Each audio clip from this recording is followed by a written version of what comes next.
பிள்ளைகள் வெளியே வருவார்கள். பிள்ளைகளுக்கு என்ன மாதிரியான அடையாளத்தை நீங்கள் கொடுக்க போகிறீர்கள் என்பது மட்டும்தான் முக்கியம். உங்கள் வரட்டு கௌரவமும் உங்களுடைய பெருமையும் மட்டுமல்ல பிள்ளைகளுடைய மிகச்சிறந்த அடையாளம் என்பதும் ஆளுமை என்பதும் கல்வி மட்டும்தான். உலகத்துடைய பொது அடையாளம் கல்விதான். அதனால எப்படியாவது படிச்சுன்னு சொல்றோம், என்ன மாதிரி பண்ணி படிச்சுன்னு சொல்றோம். நீங்கள் கொடுக்க போகிற அடையாளம் என்ன? வீடு எதை பற்றி பேசிக் கொண்டிருக்கிறது பிள்ளை தான். அந்த கன்வர்சேஷன் தான் பிள்ளைகளுக்கு ரொம்ப முக்கியமான. வீடு எதை பற்றி பேசுகிறோம் அதை பற்றி பிள்ளை சிந்திக்கும் இல்லையா?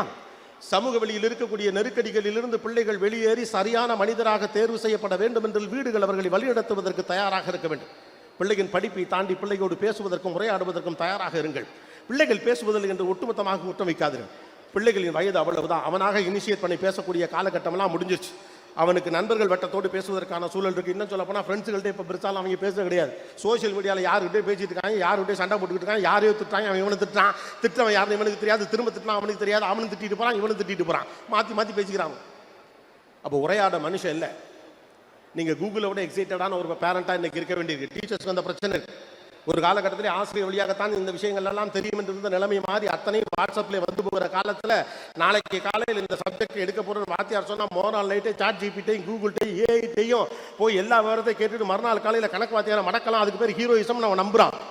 அது நீங்கள் குத்தம்னு சொல்ல முடியாது. எல்லோரும் தன்னை முன்வைக்கத்தான் பார்க்கிறார்கள். நீ மாணவனுக்கு சப்போர்ட் பண்ணுற மறுபடியும் நினைக்காதீங்க. நோ, அது அந்த ஏஜ் அப்படித்தான். தன்னை முன்னிலைப்படுத்திக் கொள்ள நினைக்கக்கூடிய வயது அது. ஏதோ ஒரு வகையில் தன்னை முன்னிலைப்படுத்த வேண்டும் என்று நினைக்கிறான். தன்னை நிராகரிக்கிற மனிதர்களுக்கு எதிராக ஏதோ ஒன்று செய்தோம். நீங்க புரிய வச்சுட்டா போதும். ஆற்றல், திறன், ஆற்றலை ஒருமுகப்படுத்தல் ஒன்று இருக்கு. It's an energy. அந்த வயசு காத்தாறு போல பாய்கிற ஒரு எனர்ஜி. அது பயங்கரமான வேக ரத்த துடிப்பு இருக்கக்கூடியது. அவனை நீங்க சரியான முறையில் அங்கீகரிக்கலைன்னா, சரியான வழிக்கு அந்த திறனை நீங்க ஒருமுகப்படுத்தாம போனா அவன் வேற ஒன்று தான் செய்ய பார்ப்பான். ஏதோ ஒரு வகையில் நான் அட்ராக்ட் பண்ணணும், அவ்வளவுதானே. மாடியிலேருந்து குதிப்பேன், பஸ் படிக்கட்டில் தொங்குவேன், ஒருத்தனை வம்புழுப்பேன், வாடா போட்டு பார்ப்போம் அப்படின்னு சொல்ல முடியும் என்னால். என் வயசுக்கு என்னால் என்னை முன்னிலைப்படுத்த என்ன வாய்ப்பு இருக்கிறதோ அதை செய்யத்தான் நான் எத்தனிப்பேன். அதுதான் அந்த வயதின் எண்ணம், அதுதான் அந்த வயதின் குணம். நீங்களும் அப்படித்தான், நானும் அப்படித்தான். அந்த திறனை ஒருங்கிணைச்சு உண்மையிலே எது ஹீரோயிசம் பிள்ளைகளுக்கு சொல்லி கொடுத்தா போதும்.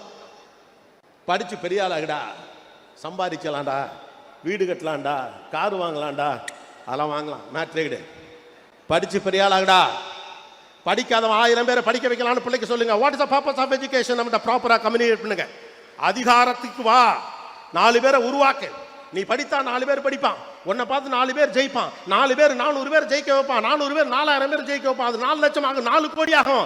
தலை நிமிர்ந்து நிற்க முடியும்னு தன்மானத்தோட வாழலாம் நம்பிக்கையை கொடுங்க. பொழைச்சு கிடக்கலான்னு சொல்லி பிள்ளைகளை பயமுறுத்தாது. பொழைச்சு கிடக்குன்னா எப்படி வேணாலும் பொழைச்சு கிடக்கலாம். even the dead fish goes against the water. Dead fish கூட செத்து போன மீன் கூட தண்ணி போற போக்கில் போயிடும். உயிருள்ள மீன் தான் அலைகளுக்கு எதிராக எழுந்து நிற்கும். நீ உயிருள்ள மீன், கல்வி என்ற ஆயுதத்தை கையிலே நீ வைத்துக் கொண்டு இருக்கிற போது ஆட்டோமேட்டிக்கா நீ அடுத்த கட்டத்துக்கு போக முடியும். அந்த திறனை ஒருமுகப்படுத்துங்க. அவருக்கு அதுதான் பிரச்சனை. இப்ப இங்க ப்ராப்ளம் என்னன்னா, தன்னை முன்னிலைப்படுத்த ஒருவன் முனைகிறான். ஏன்னா உலகம் அப்படித்தானே இருக்கு. ஏதோ ஒரு வகையில் தன்னை முன்னிலைப்படுத்துவதற்கான வாய்ப்பு முன்னை விட கூடுதலாக இப்போது கிடைத்திருக்கிறது. முன்னாலெல்லாம் ஒரு 50 பசங்க 20 பசங்க இருப்பாங்க. அதில் ஒருத்தர் நல்லா பாடுவான், எவனோ ஒருத்தர் நல்லா ஆடுவான், ஒருத்தர் கவிதை எழுதுவான், ஒருத்தர் நல்லா பேசுவான், மற்றவங்களாம் அவனை ஒத்துக்குவான். இன்னைக்கெல்லாம் அப்பெல்லாம் ஒத்துக்க முடியாது. நானும் முன்ன வருவேன், அதுதான் நல்ல முயற்சியும் கூட. அப்போ என்னை முன்னிலைப்படுத்துவதற்கு அவ்வளோ சோசியல் மீடியா எனக்கு வந்துருச்சு. ஏதோ ஒரு வகையில் நான் என்னை முன்னிலைப்படுத்திக்கணும்னு நினைக்கிறான். நீங்கள் அங்கீகரிக்கலைன்னா நான் வேற மாதிரி என்னை அங்கீகரிக்க வைக்க பார்ப்பேன்.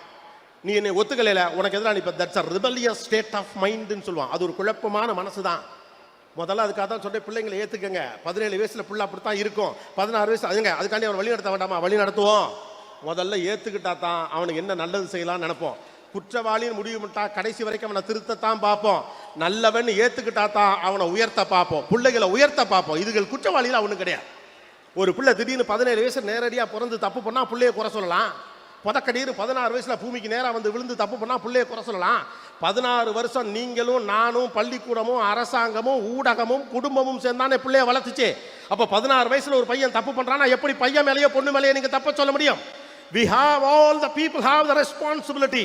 ஒரு பிள்ளை இந்த சமூகத்தினுடைய victim, இந்த சமூகத்தினுடைய பிரதிநிதி. இந்த சமூகத்துடைய பிரதிநிதியாக இருக்கக்கூடிய ஒரு பிள்ளையை வளர்த்திருக்க வேண்டிய பொறுப்பு என்பது பெற்றோர்களுக்கு, பள்ளிக்கூடங்களுக்கு, ஆசிரியர்களுக்கு, அரசாங்கத்திற்கு, கல்வித்துறைக்கு, ஊடகத்திற்கு, ஒவ்வொரு தனி மனிதனும் இருக்கு. நீயே வா, நீயே வரணும், நீயே சரியா இருக்கணும், நீயே கரெக்டா இருக்கணும். எப்படி கரெக்டா இருக்க முடியும்?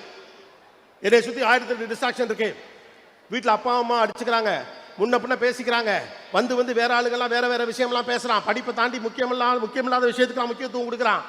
இதெல்லாம் பெரிய வீரம் அப்படின்னு எனக்கு தப்பா கற்றுக் கொடுக்குறீங்க அப்படின்னா நான் என்ன பண்ண போறேன்? அதைத்தான் சரின்னு நினைப்பேன். ஒரு கொடி எப்படி வளரும் தெரியுமா? அது எப்படியா இருந்தாலும் நீங்கள் தடுத்தாலும் தடுக்காட்டியும் அது எப்படியாவது பிடிச்சி சைடில் கிடைக்கிறதெல்லாம் பிடிச்சி மேலே வரும்.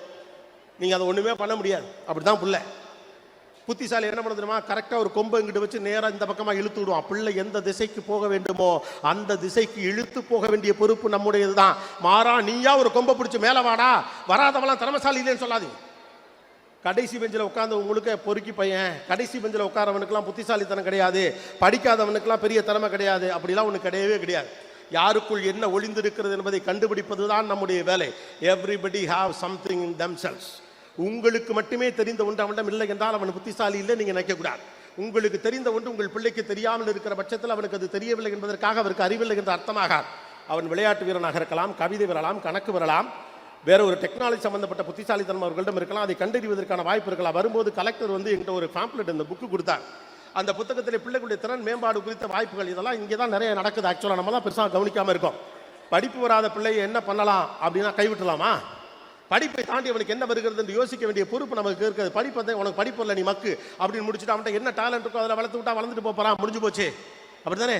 படிப்புங்கிறது புத்தகத்தில் மட்டும் இல்லை, புத்தகத்தை தாண்டி பல்வேறு விதமான படிப்பு இருக்குது.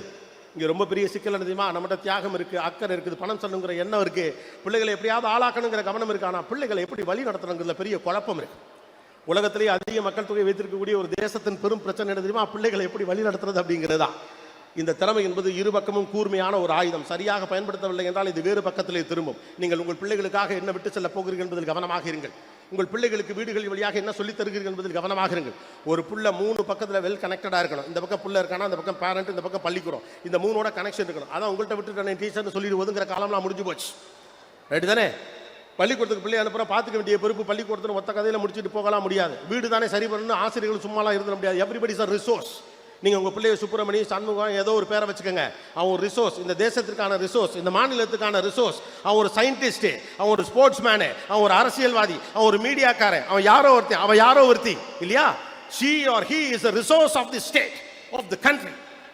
கோபிநாத்துங்கிற ஒருத்தனை இன்னைக்கு மேடையில் ஏற்றி இவ்வளோ பேர் நின்று கை தட்டுறீங்களே, இதுக்கு பின்னால் எத்தனை வாத்தியார் உழைச்சிருப்பாங்க. இன்னைக்கு நான் பார்க்கறது, இன்னைக்கு நான் பேசுறதை பார்த்து ஊர் சந்தோஷப்படுறதை விட பெரிய அளவுக்கு சந்தோஷப்பட போறது வாத்தியார்கள் தான், டீச்சர்ஸ் தான் இல்லையா? I'm a resource. You are a resource. உங்க வீட்டில் இருக்க ஒவ்வொரு பையனும் ரிசோர்ஸ்.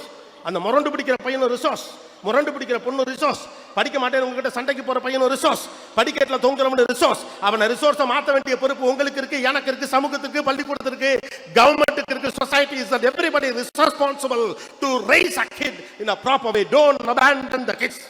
பிள்ளைகளை கைவிடாதீங்க. நீ உருப்பிட மாட்டேன்னு சொல்லாதீங்க. 10 தடவை சொன்னீங்கன்னா புள்ள உருப்பிடாது. பாதகம் செய்பவரை கண்டால் நாம் பயங்கொள்ளலாகாது பாப்பா, மோதி மிதித்து விடு பாப்பா, அவர் முகத்தில் உமிழ்ந்து விடு பாப்பா. அண்மை செய்திகளை உடனுக்குடன் தெரிந்து கொள்ள இணைந்திருங்கள் இயம்நாடு தொலைக்காட்சியுடன்.